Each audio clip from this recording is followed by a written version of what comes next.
Ой, миний нутгийн газар шороноос бархан гойсол бүү гэж хэлдэг.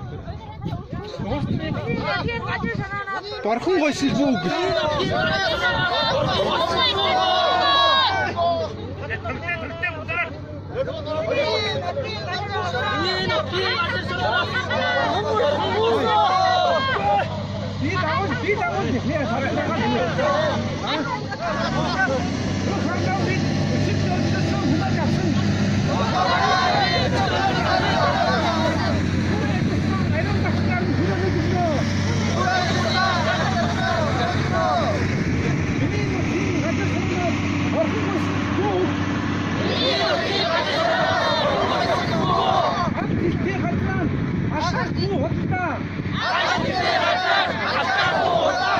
Монголчууд өвчтэй шүү.